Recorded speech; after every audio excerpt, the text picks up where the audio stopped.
Tu n'es pas malade, tu es un client. Une phrase choquante? Peut-être. Mais aujourd'hui, on va analyser une idée qui dérange. Dans un monde où la santé est aussi un marché mondial de plusieurs milliards, une question s'impose. La guérison totale est-elle réellement le modèle économique le plus rentable? Reste bien jusqu'à la fin, parce que ce que tu vas entendre va changer ta façon de voir l'industrie pharmaceutique, la médecine moderne et ton propre rôle dans ce système. La médecine entre soins et business. Commençons par un fait simple. La recherche médicale coûte extrêmement cher. Les laboratoires investissent des milliards en développement, tests cliniques, autorisations réglementaires et marketing. Mais qui finance cette recherche?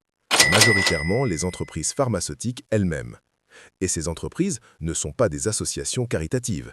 Ce sont des structures cotées en bourse avec des actionnaires qui attendent une rentabilité constante.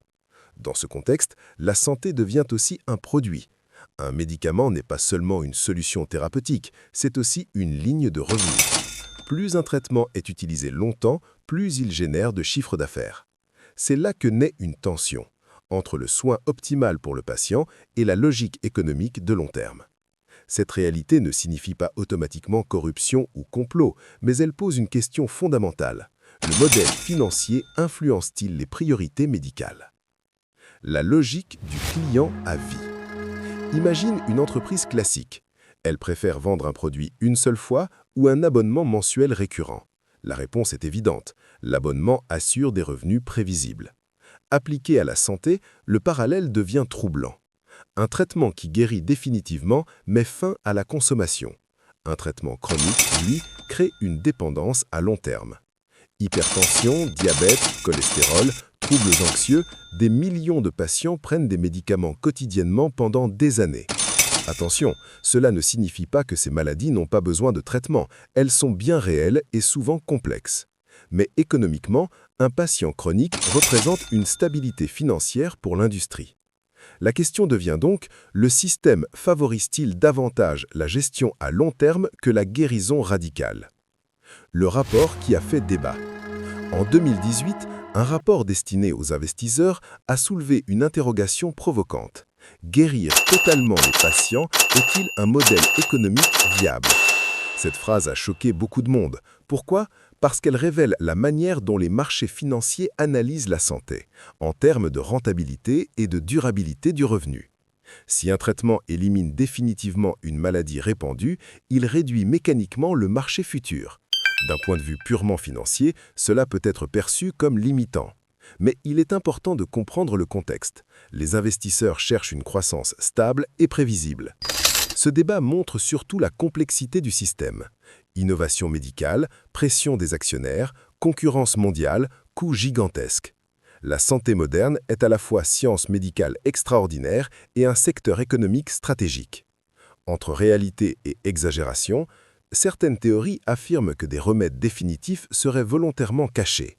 Mais aucune preuve solide et vérifiable ne confirme l'existence de traitements universels dissimulés à grande échelle. La science médicale est mondiale, concurrentielle et impliquant des milliers de chercheurs indépendants. Cependant, il est légitime de questionner la structure économique du système. Les essais cliniques sont financés par les industriels, le marketing médical influence parfois les prescriptions, les stratégies de brevets prolongent la rentabilité. Il faut donc éviter deux extrêmes, croire que tout est parfaitement pur ou croire que tout est manipulé. La vérité est souvent plus nuancée. Le système de santé est complexe avec des intérêts multiples, scientifiques, financiers, politiques et humains. Le rôle du patient informé. Dans ce contexte, le pouvoir le plus important reste l'information. Un patient informé pose des questions, comprend son traitement, explore la prévention, l'alimentation, l'activité physique et les alternatives validées scientifiquement. La médecine moderne sauve des millions de vies chaque année. Les vaccins, les antibiotiques, les chirurgies avancées, les thérapies ciblées en oncologie sont des révolutions réelles. Mais le modèle économique influence forcément la manière dont les innovations sont développées et commercialisées.